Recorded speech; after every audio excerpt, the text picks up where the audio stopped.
Hey there guys, and welcome back. On this week's show, we're going to be making an ABS rose.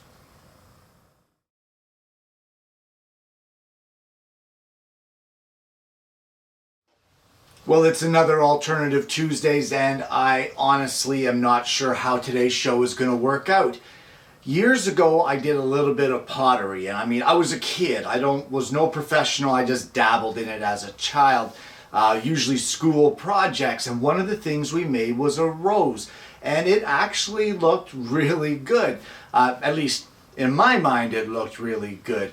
But either way, I thought, I wonder if I can make this out of ABS, and that would involve making the petals and of course melting it and that sort of thing. So the first thing we're going to do is we're going to take some red ABS and we're going to take it to the saw and cut it in the thinnest strips we can.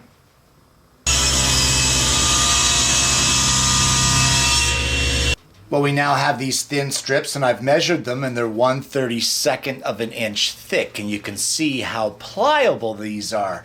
We now want to divide these up into 2-inch by 2-inch squares. Now, I don't think we need to cut them, we just need to mark them every 2 inches.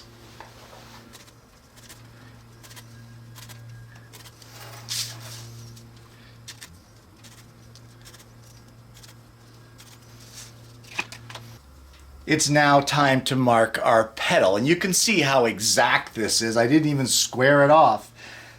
The petal is basically a round shape, just like this.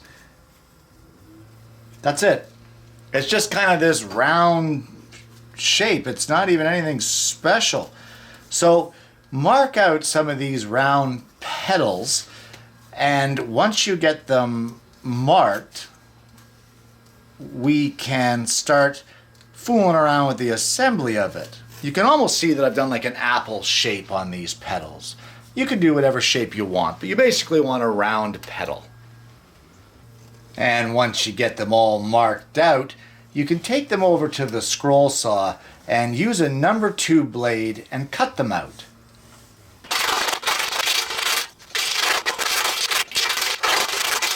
Well, we can see we have a bunch of petals cut. They're all different shapes, they're all different sizes, and that doesn't matter. And that's what I'm hoping will be the beauty of this project, is you don't have to be exact. So they all kind of have this apple shape, and this will be the top of our petal, the part that you look down on the flower and you see. But how does this become a rose? And for that, I'm going to head over to the wood stove. Well, I have our petals sandwiched in between 2 pieces of parchment paper. And what I'm going to do is I'm going to lay it here on the wood stove. And I've got this old-fashioned iron that was given to me. And I'm just going to place this on top, just like that, just to hold it in place. What we're trying to do is heat that plastic up to make it pliable. I don't know how long this is going to take. I've never done this. But we'll just check it here and see how pliable we are. I've got some gloves on. Oh, we're very pliable, very rubbery. So the gloves to help, what we want to do is we want to roll this petal into almost like a little tube. I don't know if I'm going to have the dexterity to do it with these gloves on. I might have to lose a glove here and just be careful with it. But we're going to roll this petal so that it is in a tube, and it doesn't have to be perfect, but you have to work quickly, otherwise it's going to solidify again. So what I've done is I've curled this all up. You can see I've curled it. I could probably curl this a little more, and I've also, when I've rolled it, curled the top edges over. Hopefully you can see that. So I'm going to take a heat gun and I'm going to heat this up and press this flat just to mold this so that we get almost a cone shape. And then once we do that, we can heat up another petal. Once we get it heated to our liking, we're going to pull it off, and starting where we ended off, we're going to wrap that petal around this rose, curling over that top edge of the petal as we go.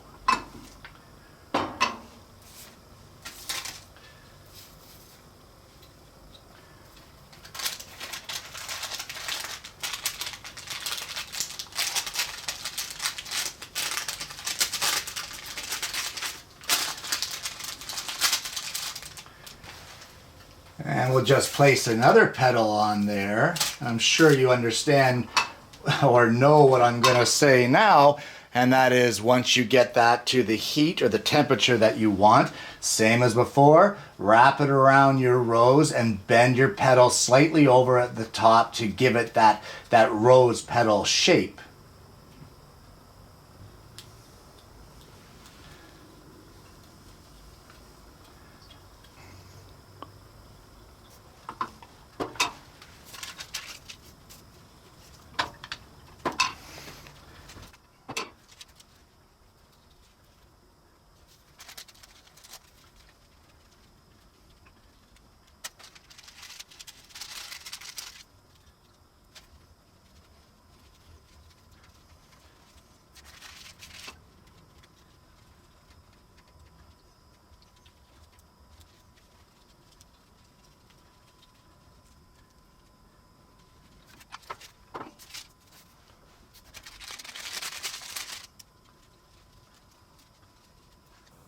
Well, you get the idea, and you will continue to cut petals, heat them up and melt them and bend them around your original rose, forming those petals over the top, giving it that curve, that crest at the top that makes it look that much more realistic. Carry on doing that until you get the size or the shape of rose you want.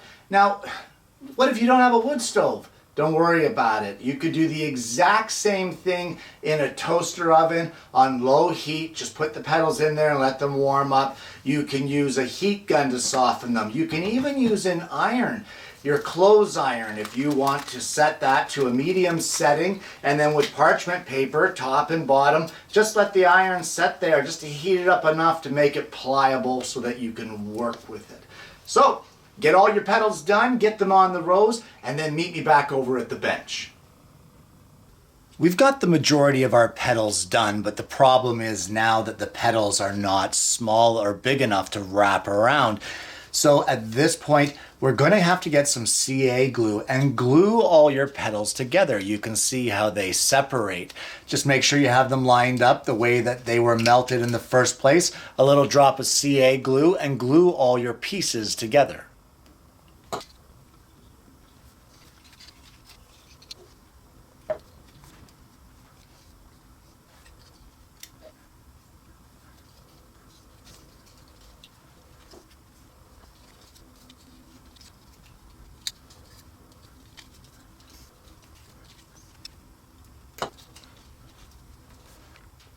And we'll just give our last petal the glue and hold it in place somewhere here. I can't remember where it goes.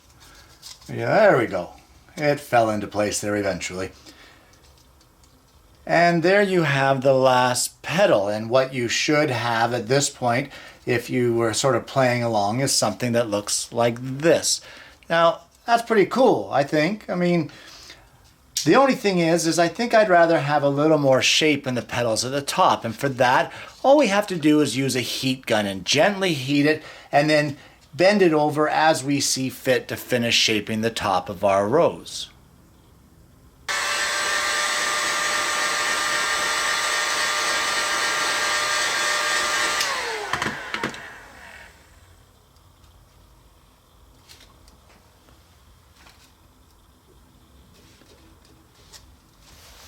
Well, as gorgeous as this is at this point in time, I don't want to just leave it like that. I mean, we could shape the bottom better and use some floral wire to make a stem, making several of them. But I kind of had an idea that this would almost be like a paperweight or that sort of thing to sit on your desk. So what I need is I need to make a base to mount this rose into. And for that, we're going to cut a piece of black ABS plastic.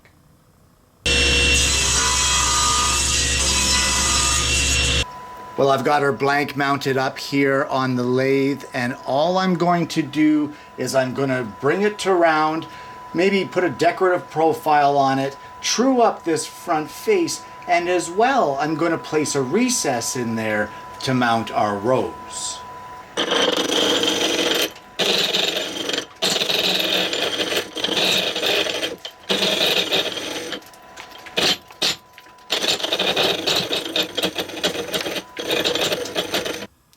And once you're happy with the way your recess looks, you just want to glue your rows into place. And I think I might use a 2-part epoxy here. I'm not really sure, but I'm thinking that a good deep coating of 2-part epoxy in there, sink the rows right into it, and then this rose will be going nowhere. Before I do that, I'll probably subject the rose to the acetone chamber, which you guys have seen me do before, and I may do that with the base as well, just to get a better finish on this black ABS base. And there you have it, an ABS rose. Guys, this is a great little project, and it all started off by wondering, I wonder if I could, and that I wonder if turned into maybe I should try, and then that turned into holy crap, this works. So guys, don't be afraid to try new things. Don't be afraid to sort of go outside of your comfort zone and try something a little different, because you never know. You may end up with results like this. Now, I wouldn't be too concerned if you don't have the things like the old-fashioned iron that you could sit on a wood stove, or if you don't have a wood stove, there's ways around that, and I explained that a little earlier. I use that old-fashioned iron only because, well, you know what, my uncle gave it to me. Who knows, he may tune into the show, and I think he'd be tickled that I was actually using it, not only on this program, but more importantly in my shop. So guys, this has been a lot of fun, and I mean, if you want to try this yourself, I'm going to post the links down below to Omicron Plastics, where just give them a call or send them an email. They would be more than happy to help you out to get some ABS for your shop. And whether it be ABS or wood or metal or whatever it is that you want to work in, don't be afraid to step outside of your comfort zone and try something new. Guys, I want to thank you for tuning in this week. I hope you liked the project, and I hope you're going to join me again for another Alternative Tuesdays.